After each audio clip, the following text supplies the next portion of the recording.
जहां जय और विजय हिरण्यकश्यप हिरण्याक्ष के रूप में आए थे, तो हिरण्याक्ष का वध वराह भगवान ने किया। तब से ही हिरण्यकश्यप के चित्त में यह भावना है कि मुझे हरि से बदला लेना है। गुरु शुक्राचार्य के नेतृत्व में उन्होंने अमर बनने के अथक प्रयास किए, ब्रह्मा जी की तपस्या की, वरदान मांगा कि 3 अक्षर का वरदान दे दीजिए। बोले क्या? अमर बना दीजिए। तब ब्रह्मा जी बोले, ए हिरण्यकश्यप, जो मैं खुद नहीं हूं वो तुझे कैसे बनाऊं? जब प्रलय आता है ना, हम लोगों के मन में ऐसी भावना डाल दी गई, प्रलय जब आता है तब केवल पृथ्वी का आता है। नहीं, ब्रह्मलोक से लेकर के रसातल तक सब प्रलय रूपी समुद्र में डूब जाते हैं। यानी कि ब्रह्मा जी भी डूबते हैं, सूर्य चंद्र भी डूबते हैं, समस्त देवी देवता आदि सब उसी में विराजमान हो जाते हैं। एकमात्र नारायण रह जाते हैं। और वो नारायण क्या करते हैं? समस्त प्रलयकालीन समुद्र जो पूरे लोकों को डुबा चुका है, एक श्वास भीतर में अपने गर्भ में धारण कर लेते हैं और योग निद्रा में सो जाते हैं। ठाकुर जी का जब एक दिन पूरा होता है तब प्रलय आती है। इसलिए अच्छा है, उन नारायण की उपासना करोगे तो सिर घूम जाएगा। वही नारायण कृष्ण रूप में, उनको ही भज लो। कहीं परब्रह्म नारायण के अगर आप पहचानने के लिए निकल पड़े तो आप समझ नहीं पाओगे उनकी स्थिति को। तो प्रलयकालीन समुद्र में ब्रह्मा भी डूब जाते हैं, और अमर जो व्यक्ति है उसकी कभी मृत्यु नहीं हो सकती। ब्रह्मा जी बोले, मेरी भी 100 वर्ष की आयु है हिरण्यकश्यप, मैं तुझे अमर कैसे बना दूं? वो बात अलग है कि ब्रह्मा जी के 100 वर्ष बहुत बड़े होते हैं। सतयुग, त्रेता, द्वापर, कलयुग जब 71 टाइम्स बीत जाते हैं तब ब्रह्मा जी का एक दिन होता है। ऐसे ब्रह्मा जी 100 साल जीते हैं, और ब्रह्मा जी का जब 100 साल होते हैं तब ठाकुर जी का एक दिन होता है। और जब ठाकुर जी का एक दिन होता है तब प्रलय आती है। इतनी जल्दी प्रलय नहीं आती। तो हिरण्यकश्यप को ब्रह्मा जी बोले, जब मैं अमर नहीं तो मैं तुझे कैसे बनाऊं? तो हिरण्यकश्यप बोला, आप मुझे अमर नहीं बना सकते तो फिर मैं दूसरे वरदान मांगूंगा, उनमें लिस्ट मेरी लंबी है। बोले मांगो। ना ऊपर मरू, ना नीचे मरू, ना अंदर मरू, ना बाहर मरू, ना सजीव से मरू, ना निर्जीव से मरू, ना जीवात्मा से मरू, किसी से भी मेरी मृत्यु ना हो, ना दिन में मरू ना रात को मरू, आदि आदि सब उसने वरदान मांग लिए। और ब्रह्मा जी हर वरदान के बाद बोलते तथास्तु तथास्तु तथास्तु। अंत में हिरण्यकश्यप हंसने लगा, आपने डायरेक्टली अमर नहीं बनाया पर इनडायरेक्ट तो अमर बना ही दिया। ब्रह्मा जी बोले, एक आध दो और रह गए हो तो वो भी मांग ले। ना मैं इंसान से मरूं ना मैं जानवर से मरूं, तथास्तु। ब्रह्मा जी बोले, और कुछ नहीं? सब हो गया। बोले, लेकिन फिर भी तू मरेगा, तू चाहे जितना मान ले तू फिर भी मरेगा। ब्रह्मा जी ने पूरा वेट किया। बोले, तू और सोच ले, और कोई बात दिमाग में आ रही हो वो भी मांग ले, लेकिन फिर भी मरेगा। तो हिरण्यकश्यप ने कोई कसर छोड़ी नहीं। वो ऊपर से नीचे से घुमा के सब वरदान मांगे उसने। ब्रह्मा जी बोले, और मांग ले, लेकिन फिर भी मरेगा, तेरी मृत्यु नहीं बचेगी। बोले, मैं इतने वरदान मांग चुका हूं, क्या हरि इनके बीच में भी आएगा? बोले, वो तो तुझे तभी पता चलेगा जब वो आएगा। इसी रूप ये सारे वरदान सिद्ध करके आएंगे ठाकुर जी। हिरण्यकश्यप जब हार गया मांगते मांगते, बोले बस इतना ही रहने दो। बोले, जाओ, पर फिर भी तुम मरोगे। कहते हैं भागवत जी में वर्णन है, हिरण्यकश्यप ने वरदान मांगते ही सबसे पहले देवताओं को अपना बंदी बनाया। हिरण्यकश्यप के राज्य में सब दुखी थे एक को छोड़ के।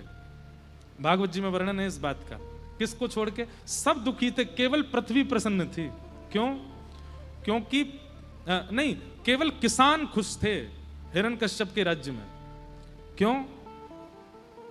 क्योंकि इतना आधिपत्य था हिरण्यकश्यप का, किसानों से कहता था खबरदार खेती मत करना। क्यों? जो बोलोगे वो अनाज पृथ्वी को बिना बीजारोपण किए प्रकट करना पड़ेगा, और अगर इसने ऐसा नहीं किया तो इस पृथ्वी को चकनाचूर कर दूंगा मैं। इसकी वजह से मेरे भाई की मृत्यु हुई थी। तो किसानों को कुछ नहीं करना पड़ता था, बैठे रहते थे। हे पृथ्वी महारानी, जरा आम प्रकट कर दो। तो पृथ्वी को आम प्रकट करना पड़ता था हिरण्यकश्यप के भय के कारण। ऐसा भय था हिरण्यकश्यप का।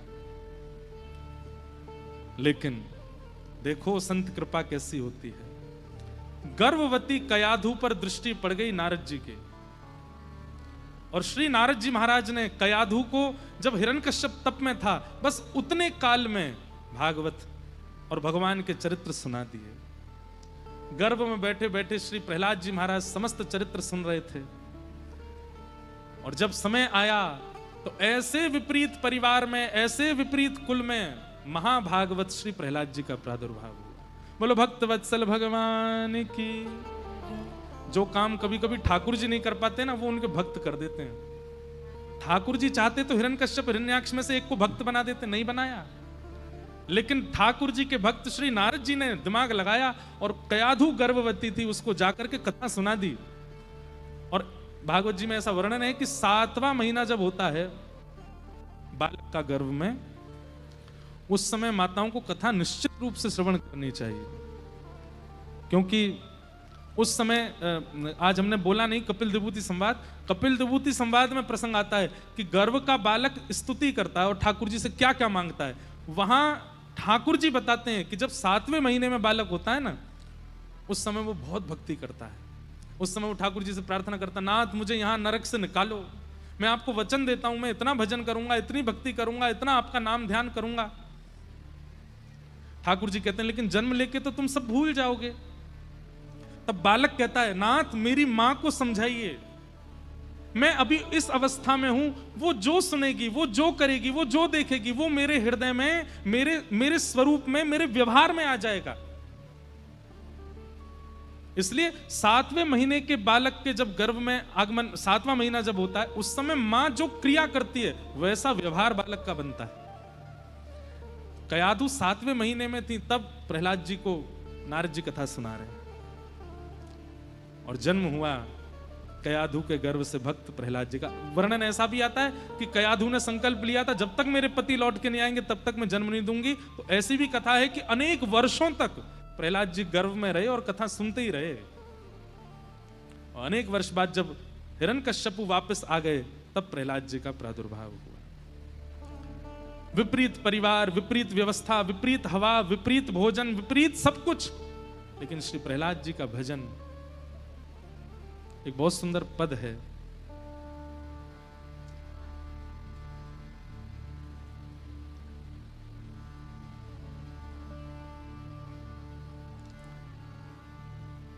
जिसको ठाकुर जी चुन लेते हैं ना, वो चाहे जैसा हो, जहां हो, फिर वो विपरीत अवस्था में भी अपनी नैया पार कर ही लेता है।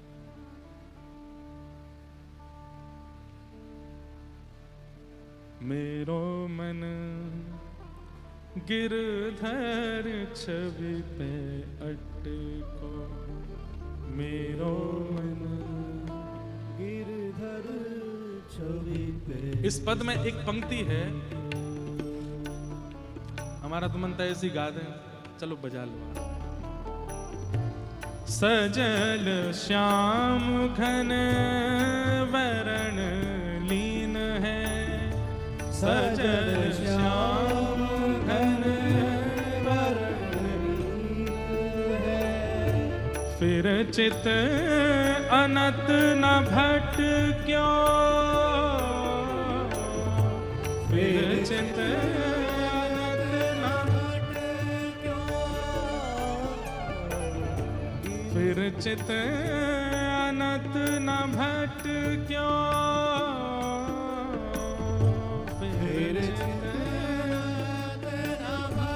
प्रमाण है। इधर देखो, सुनिए ध्यान से। राधा रमण जी को देख करके आए, श्री राधा वल्लभ जी का दर्शन करके आए, श्री बिहारी जी का दर्शन करके आए, और वापस दिल्ली आकर के फिर दिल्ली दिखने लगी, तो समझो ठाकुर जी ने अभी स्वीकार नहीं किया। स्थिति क्या होगी?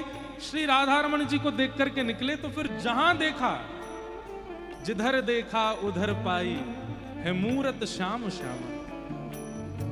ठाकुर जी दिख रहे हैं। फिर तो स्वप्न में भी श्री राधा रमण, अन्न में भी राधा रमण, धूप में भी राधा रमण, चंद्रमा में भी राधा रमण, गली में भी राधा रमण, काम में भी राधा रमण, ध्यान में भी राधा रमण, सब जगह केवल वही अनुभव होते हैं। अरे अब जब किसी को संसारी प्रेम होता है ना, संसार से प्रेम करने वाला व्यक्ति, उसको सब जगह अपनी प्रियतमा दिखती है। हम भक्तों को सब जगह ठाकुर जी क्यों नहीं दिखते? अरे कहीं वो जीत जाते हैं हमसे, हम हार रहे हैं, पर हम हारेंगे नहीं, क्योंकि मीराबाई ने हारने दिया नहीं। हर जगह श्याम सुंदर दिखते थे, सूरदास जी को हर जगह श्री कृष्ण दिखते थे, हमको नहीं दिखते। और इसके पीछे कारण क्या है? हम उनके पीछे पड़ेंगे तो वो दिखेंगे और सब कुछ दिखेगा, लेकिन वे अगर हमको स्वीकार कर लेंगे तो फिर कुछ और दिख नहीं सकता, जो श्री प्रहलाद जी की स्थिति है।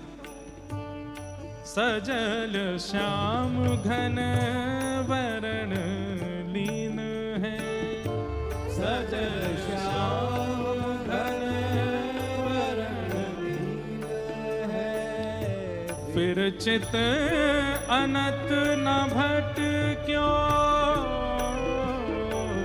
फिर चित अनत न भट क्यों, मेरो मन गिरधर चरण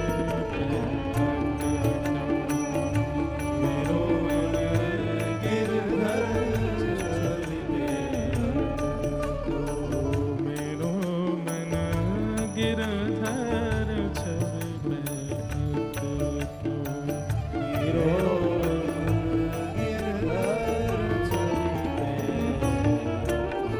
सजल श्याम घन वर्ण लीन है, फिर चित अनत न भटक्यो। उसका चित्त और कहीं जा ही नहीं सकता जिसको ठाकुर जी ने स्वीकार कर लिया। प्रहलाद जी महाराज धीरे धीरे बड़े हुए। पिता ने एक दिन पूछा, बेटा तुम विद्यालय जाते हो? बोले जी पिताजी। क्या पढ़ते हो विद्यालय में? बोले पिताजी वहां तो बस यही बताया जाता है किसी का वध कैसे करना चाहिए, वशीकरण कैसे करना चाहिए, आदि आदि बात। अच्छा तो तुम्हारे हृदय को सबसे ज्यादा स्पर्शीय बात क्या लगती है, वो मुझे बताओ। हिरण्यकश्यप की गोद में प्रहलाद जी बैठे हैं। बोले अपने हृदय स्पर्शीय बात मुझको बताओ। तो प्रहलाद जी कहते अपने हृदय की बात बताऊं पिताजी? बोले हाँ बताओ। तो प्रहलाद जी कहते हैं, पिताजी श्रवणम कीर्तनम विष्णु स्मरणम पाद सेवनम अर्चनम वंदनम दास्यम सख्यात्म निवेदनम। पिताजी 9 प्रकार की भक्ति होती है और इन 9 प्रकार की सीढ़ियों पर जो चढ़ जाता है तो 9वीं सीढ़ी पर पहुंचते ही साक्षात शंख चक्र गदा पद्मधारी श्रीमन नारायण दर्शन देते हैं। बात सुनते ही हिरण्यकश्यप क्रोध में भर गया। बोले ये कहां से सीख के आया? ये विद्यालय में सीखा तुमने? सन नंबर गुरुजी से कहा इसको अच्छे से पढ़ाओ, अगली बार पूछूं तो इस प्रकार की कोई बात ना करे। 1 साल और पढ़ने के लिए गए। 1 साल बाद जब लौट करके आए प्रहलाद जी, तब पिता ने फिर कहा बेटा अपने हृदय की स्पर्शीय बात बताओ जो तुमको बहुत स्पर्श करती है। प्रहलाद जी बोले पिताजी मैं बोल तो दूंगा लेकिन आपको अच्छी लगती नहीं है बात। पिछली बार भी मैंने बताई। नहीं नहीं इस बार बताओ क्या है तुम्हारे हृदय में। प्रहलाद जी कहते हैं पिताजी तत्साधु मन्ये सुरमय देहिनाम सदा समुद्विग्न म्रियाम सद्गृहात् हित्वात्मपातं ग्रहमन्धकूपं वनं गतो यद्धरिमाश्रयेत। पिताजी ये संसार एक अंधा कुआं है और इस अंधे कुएं में एक एक करके हम सब गिरते जा रहे हैं, लेकिन श्रेष्ठ व्यक्ति तो वो जो इस संसार को अंधा कुआं समझ करके और प्रकाश स्वरूप श्री कृष्ण का आश्रय ले ले और नाम आश्रय लेकर के नाम में लग जाए। पिताजी वही इस अंधे कुएं में गिरने से बचता है। क्रोध में भर गए हिरण्यकश्यप। बोले ये कहां से मेरे कुल में ऐसा आ गया? अपने सैनिकों को। अच्छा एक बात आपके मन में कभी नहीं आई, हिरण्यकश्यप ने खुद क्यों नहीं मारा प्रहलाद को? सैनिकों की आज्ञा क्यों करते रहे इसको मारो? पिता है ना, मन में आ नहीं रहा है कि अपने पुत्र को कैसे मारूं। लेकिन बंधुओं एक बात बताएं आपको, कभी कभी मुझे लगता है कि कलयुग के मानव सतयुग त्रेता द्वापर के राक्षसों से भी ज्यादा गए गुजरे। कुछ समय पहले एक पिता ने अपनी पुत्री को मार दिया। मैं सुन के ही नहीं समझ में पा रहा था कि कैसे हो सकता है ये। अरे हिरण्यकश्यप अपने पुत्र को नहीं मार पा रहा है, अपने सैनिकों को आज्ञा कर रहा तुम मारो। वो तो राक्षस था, वो तो इतना बड़ा राक्षस था कि पृथ्वी भी उससे डरती थी। लेकिन हम लोग सोचिए कि हम कितने भयंकर राक्षस हैं कि हिरण्यकश्यप भी हमसे अच्छा है, अपने पुत्र को खुद नहीं मार रहा है। किसी ने कहा कि भैया सतयुग त्रेता द्वापर में 2-2 1-1 राक्षस आए, कलयुग में करोड़ों हैं। हम सबके भीतर भी एक राक्षसत्व बैठा है और उसको एक्टिव करने के लिए एक दिन ही चाहिए। कल को अगर कोई बहुत बड़े ज्योतिषाचार्य न्यूज चैनलों पर आकर के कह दें कि आगामी 10 अगस्त को ऐसे नक्षत्र आ रहे हैं कि कोई व्यक्ति कितना भी पाप कर ले उसको पाप नहीं लगेगा। क्या होगा 10 तारीख को? जिनके हाथ में माला वाला रहती है ना, वो भी छोड़ छाड़ के जाएंगे, आज तो चले हम भी देख लें थोड़ा, पाप तो लगना नहीं है। हम भी डरे हुए हैं क्योंकि कहीं ना कहीं पापों के बारे में हमें बताया गया है। अगर मुक्ति कर दी जाए कि आज पाप नहीं लगेगा, जो चाहे वो कर लो, कहीं ना कहीं सुधरे हुए लोग भी वैसी वैसी क्रिया कर देंगे जो उन्होंने सोची भी नहीं थी। क्यों? क्योंकि राक्षस सबके चित्त में है। कलयुग इसलिए खतरनाक है क्योंकि सतयुग में तो 2 राक्षस हैं, कहीं 1000 किलोमीटर दूर, पता है सबको। त्रेता में 2 राक्षस हैं, द्वापर में 2 राक्षस हैं, कलयुग में सब राक्षस हैं। इसलिए यहां एकाध कथा से काम चलने वाला नहीं है, जीवन भर सुनते ही रहिए ताकि वो राक्षस प्रकट हो ना चित्त का। कब प्रकट हो जाए कोई पता नहीं है, किसी का भरोसा नहीं है। बड़ी बड़ी आध्यात्मिक स्थितियों में रहने वालों को गिरते हुए देखा है कलयुग में। इसलिए कलयुग में कोई स्पेसिफिक नहीं है कि वही राक्षस है, कोई भी बन जाएगा। इसलिए कलयुग बहुत खतरनाक है। हिरण्यकश्यप ने आज्ञा कर दी, सब प्रकार से प्रयास किए, लेकिन प्रहलाद जी का कोई बाल बांका नहीं कर पाया। सब लोग पूछने लगे, अरे प्रहलाद तू मरता क्यों नहीं है? प्रहलाद जी का उत्तर कि दंता गजानाम कुलिशाग्र निष्ठुरः शीर्णायते ते नवलम ममैतत् महाविपत्तापि विनाशनोऽयं जनार्दनानुस्मरणानुभाव। प्रहलाद जी कहते हैं, इतने बड़े बड़े दांत हाथियों के मुझे स्पर्श नहीं कर पाए, ये विषैले सर्प मुझे डस नहीं पाए, ये पहाड़ों से गिर करके भी मैं जीवित बच गया, विष पीने पर भी मेरे अंग में एक तरफ भी नीलिमा नहीं आई। इन सब के पीछे केवल एक कारण है, क्या? उन जनार्दन भगवान की मैं रोज याद करता हूं। अरे राक्षसों, जिन परमात्मा को मैंने देखा तक नहीं है, उनकी याद मेरी इतनी रक्षा कर रही है, कहीं वो यदि प्रकट हो गए तो क्या होगा? विचार। नवलम ममई तद, ये मेरा बल नहीं है, ये केवल उनकी स्मृति का प्रभाव देख रहे हो आप। यदि वे प्रकट हो गए तो उनका प्रभाव कैसा होगा ये सोच लो। जिनकी याद में, जिनकी स्मृति में इतनी ताकत है, उनमें स्वयं में कितनी ताकत होगी। अब भी समय है, मेरी तरह भजन करने लग जाओ। लेकिन कोई मानता नहीं। एक दिन कीर्तन कर रहे थे, कीर्तन की ध्वनि ऐसी थी कि हिरण्यकश्यप व्याकुल हो गया और दौड़ करके गया, जाकर के बोला, कहां है तेरा हरि? बता। पिताजी आप प्रश्न गलत कर रहे हैं, हरि कहां है ये मत पूछिए, ये पूछे कहां नहीं है, सब जगह है। अच्छा, क्या इस खंभ में है? प्रहलाद जी कहते हैं, मुझे तो दिख रहा है।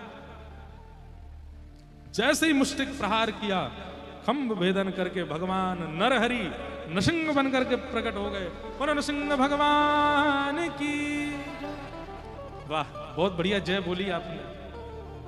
ऐसे तो हो गया कृष्ण जन्मोत्सव आज कथा में। बोलो नृसिंह भगवान की।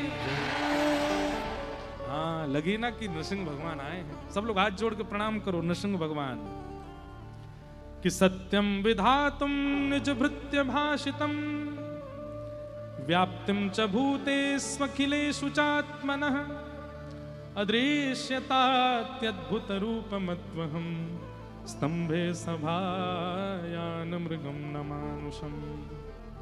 भगवान नृसिंह प्रकट हुए कैसे? न मृगम न मानुषम, ना तो शेर ही बन के आए और ना मानव बन के आए, दोनों का मिश्रण बन के आए। शाम तक युद्ध करके भगवान ने हिरण्यकश्यप का वध किया। प्रहलाद जी महाराज ने स्तुति गाई, तब जाकर के हिरण्यकश्यप, तब जाकर के प्रहलाद जी की स्तुति से उनका क्रोध शांत हुआ। ऐसे नृसिंह भगवान को हम बारंबार प्रणाम करते हैं।